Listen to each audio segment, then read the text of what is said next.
Last date बाहर देखो कौन आया, चेक करो।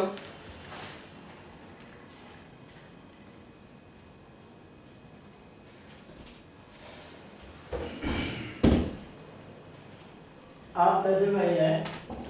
दानिश भाई आए जी आ जाना। तो दानिश आ रहा हूँ, बैठो तुम बैठो, मैं आ रहा हूँ, घर में ही आया हूँ। क्या तुम मुझे सबसे पहले तो ये बात बताओ कि ये मौजूदा सूरत हाल क्या चल रही है भाई? अस्सलाम वालेकुम, क्या हाल है?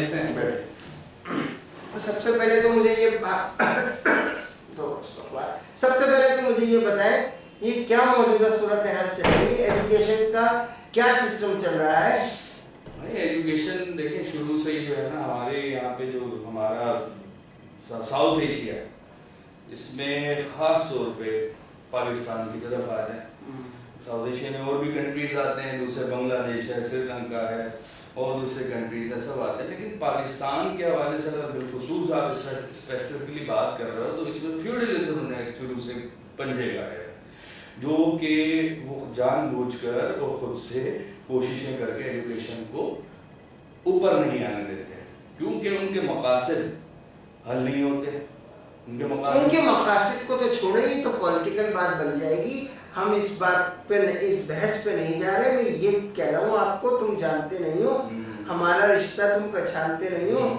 वो बच्चे देखो मेरे, तुम दोनों के दोनों, तीनों के तीनों, दोनों को तो छोड़ो, एक तो बिल्कुल ही सीधा बन के घर में बैठा हुआ हांडी रोटी कर रहा है, हाँ, और वो उसको कुछ उसमें सेंस नहीं। और एक बेटा सिगरेटें पीता फिर रहा है, चर्च पीता फिर रहा है, 3-4 बार मैं उसको पकड़ लिया है, रक्षक ड्राइवरों के साथ भाई, रक्षक ड्राइवरों के साथ पी रहा है। और दूसरी अहम बात, और बड़े बेटे को तो तुम जानते हो, वो सारी रात बाहर बैठा होता है। बड़ी मुश्किल से मैंने उसे कहा कि आजा भाई घर चल। मैं तो उनको भाई कहता हूँ कि अगर तुम मुझे देख लो तो मेरी मुझे शर्माएगी है।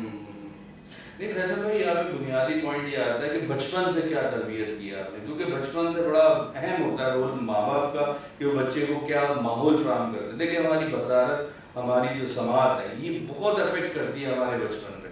जो हम देखते हैं, जो हम सुनते हैं, वो तमाम चीज़ें हम अपने अंदर अडॉप्ट करते हैं और इन चीज़ों को लेके फिर हमारी ज़िंदगी जो है आगे गुजारते हैं उस हिसाब से। अब बचपन में मेरा ख्याल आपने मेहनत की होगी, यानी कि पढ़े लिखे। नहीं, तुम सारे ब्लेम डाल दोगे यहाँ पे अपनी खाला की बेटी पे। नहीं, ऐसी कोई बात नहीं। बच्चों की तरबियत, मेरे दोनों बच्चों को बिगाड़ने में उनका हाथ है। नहीं, उनका हाथ नहीं, मैं ये नहीं मान रहा हूँ, बिल्कुल नहीं कह रहा हूँ मैं आपसे। मैं ये कह रहा हूँ कि उनकी तरबियत में आपने कोई कसर नहीं उठा रखी होगी, लेकिन कहीं ना कहीं कोई बारीक बराबर गलती रह गई है जिसकी वजह से बच्चे इस राह पर चल निकले हैं। इन बच्चों को कंट्रोल करना आपका भी और मेरा भी फर्ज है।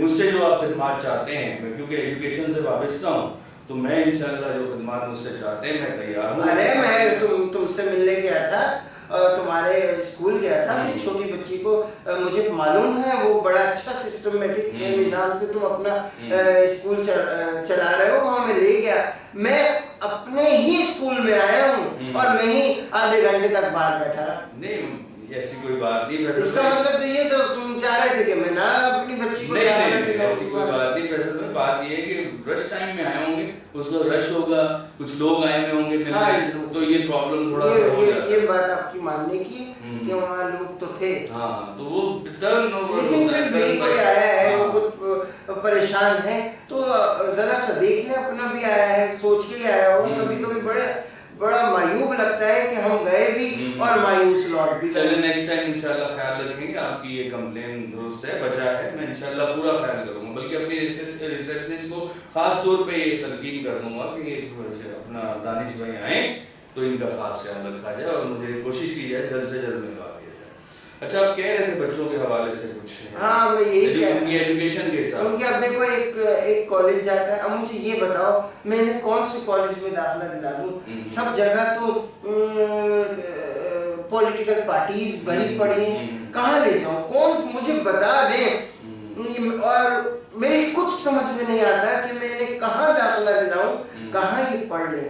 भाई बात ये है कि अगर पॉलिटिकल माहौल देखते हैं और सारा पॉलिटिकल सिनेरियो क्या है हमारे, तो फिर तो आप कुछ घर से ही नहीं निकलेंगे, क्योंकि बाहर जाएंगे तो अपनी जान का खतरा, कारोबार दुकान पे जाएंगे तो जान का खतरा। तो भाई तमाम खतरात को मोल लेकर हमें सब कुछ करना है। तो आप सिलेक्शन करें जहाँ कम से कम वायलेंस हो, जिस कॉलेज में कम से कम सियासी जमातों का होल्ड हो। आप नाम बता दें, मुझे तो ये मालूम नहीं कि कहाँ वायलेंस कम है। मुझे तो सारी जगह सिवाय वायलेंस के कोई चीज ही नजर नहीं आ रही। टॉलरेंस तो कहीं है ही नहीं, कोई बर्दाश्त नहीं करता। और मैंने तो ये देखा, अगर लाइन में लगे बच्चे लाइन में लगे तो वहाँ की कोई सिक्योरिटी सिस्टम नहीं है, वहाँ की इंतजामिया नहीं है। वो लड़के लाइन लगवा रहे होते हैं जो खुद स्टूडेंट हैं। सही सही सही, बिल्कुल उनका होल्ड है ना, जमातों की तरफ से उनका होल्ड है, तो कर रहे हैं सब कुछ। स्टूडेंट से भी चंदा मांग रहे हैं। बिल्कुल ऐसे। वो कहाँ से चंदा लाए? जब वो हमारे पास आते हैं, मेरा बच्चा आता है, मैं तो उसको शक की निगाह से देखता हूँ, भाई मैं तुझे चंदा दे दूं? हाँ, तू किसको चंदा देगा? कहीं तू चंदा जाके ऐसे तो नहीं उड़ा देगा। अब वो नहीं दो तो कहते, एक ने तो बताया, वो जो मासूम बच्चा है मेरा, वो तो आके कह रहा, पापा मुझे तो मुर्गा बना दिया था। आप हंस रहे, मैं रो रहा हूँ। नहीं, हकीकत है ना, मैं मतलब समझ लें कि उस बच्चे पे नहीं हंस रहा, मैं इस माहौल पे हंस रहा हूँ कि माहौल किस टाइप का डेवलप हो चुका है, किस तरह का क्रिएट हो चुका है कि हमारा बच्चा भी आज जो है वो इससे नहीं मतलब बच पा रहा। आज बच्चा असरअंदाज है हमारे इस माहौल से। तुम्हारे अभी जब मैं स्कूल परसों गया था, तुम्हारे स्कूल में तो 2 बच्चे मैंने देखे आपस में गालियां देते हुए जा रहे थे। तो वो तरबियत आपकी है या उनके अपने? नहीं, देखिए स्कूल के अंदर तो ये पॉसिबल नहीं है। स्कूल की 4 दीवारी में स्कूल के जो प्रेमिसेस है, हाँ। उसके अंदर ये पॉसिबल नहीं है। स्कूल के आउटसाइड जा रहे हैं तो देखिए हमारी जिम्मेदारी नहीं बनती, वो क्या कर रहे हैं क्या नहीं कर रही है, सब तमाम पेरेंट्स के ऊपर डिपेंड करता है कि वो उनको कैप्चर करें, कैच करें, और बच्चा किस माहौल में जा रहा है। स्कूल के अंदर हम अलाउ नहीं करते। यानी कि आपके कहने फिर वही घूम के बाद पेरेंट्स पे आ जाती है। पेरेंट्स देखें, आजकल का पेरेंट भी तो वो पेरेंट नहीं रहा ना जो आज से 10-20 साल पहले होता था भाई। पूरा कोऑपरेट करते थे। आज बच्चा एक एब्सेंट होता है हमारा, या स्टडीज में थोड़ा कमजोर होता है, जब हम पेरेंट्स को कॉल करते हैं घर से, वो आना पसंद नहीं करते। अच्छा, इतना बुरा हाल है। तुम्हारी खाला की बेटी कह रही थी मुझे भी ले चलो, मैं तो उनको अपने साथ लाया नहीं। और मैं तुमसे तो झूठ बोलता नहीं, बचपन तुम्हारे साथ गुजरा है। कल मैंने तो 2 लगा दिए थे। अल्लाह, नहीं ये ज्यादती की आपने, ये ज्यादती की। मैं बिल्कुल फेवर नहीं करूंगा क्योंकि माशाल्लाह आप एजुकेटेड हैं, क्वालिफाइड हैं, आपको ये जेब नहीं देता। ओ भाई, मैं उससे बात कर रहा हूँ तो वो रो रही होती है। और औरत की नफ्सियात है, थोड़ा समझे, बड़ी सेंसिटिव होती है औरत। इतनी कौन सी सेंसिटिव, मेरे पास बैठी है हाँ, और बालों में कलर कौन सा लगा के बैठी, ग्रे। हाँ, वाइट तो उसके आजकल के माहौल का भी तो असर होगा ना। अरे मुझे तो हंसी आ रही है, उसने पता क्या किया, जिन दोस्तों को मैंने अपने खुदगर्ज दोस्तों को दरवाजे के अंदर नहीं आने दिया, उन्हीं की बेगमात से मिल रही जाके और उन्हीं की कॉपी कर रही।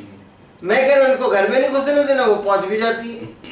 अब बताए, घर में दुश्मन नहीं है और बच्चों को भी कंट्रोल नहीं करती। और तुम्हें पता है मैं 2 लगाऊंगा तो क्या लगाऊंगा, ये कोई हाथ ऐसे उठते भी नहीं। हाँ, बिल्कुल, बच्चों से नूरा कुश्ती हो जाती है। हाँ बिल्कुल, थोड़ा वो तो करना पड़ता है उनकी इस्लाह के लिए।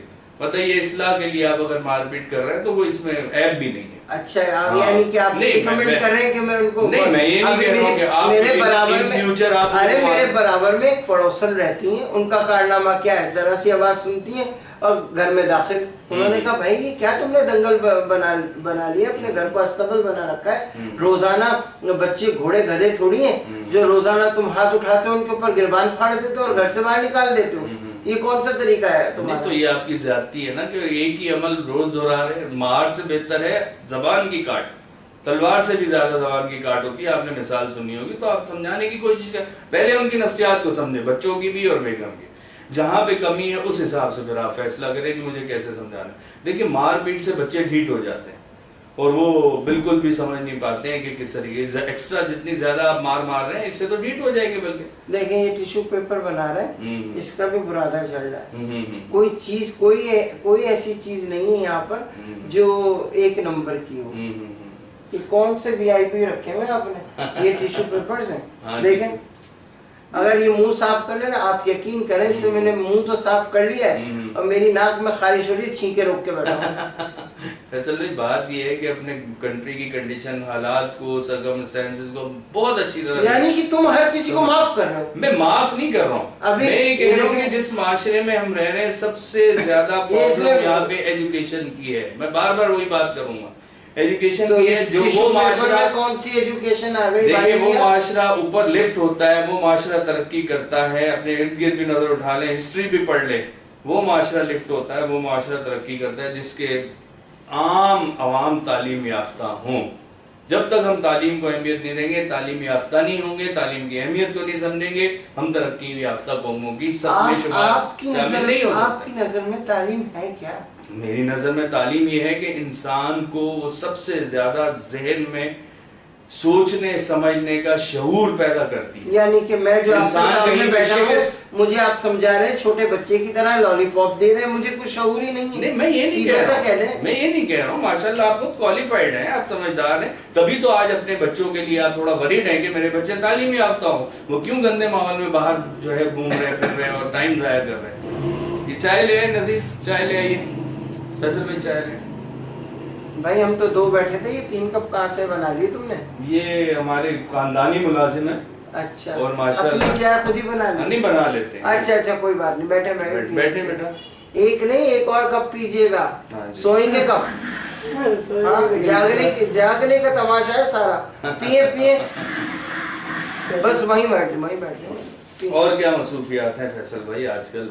इसके अलावा ये बातें तो होती रहती हैं, घरेलू आपने की चले, टेंशन तो सबको सबसे है। बड़ी बात ये है, सबसे बड़ी मसरूफियत हमारी ये है कि हम टी पीते हैं सारा दिन।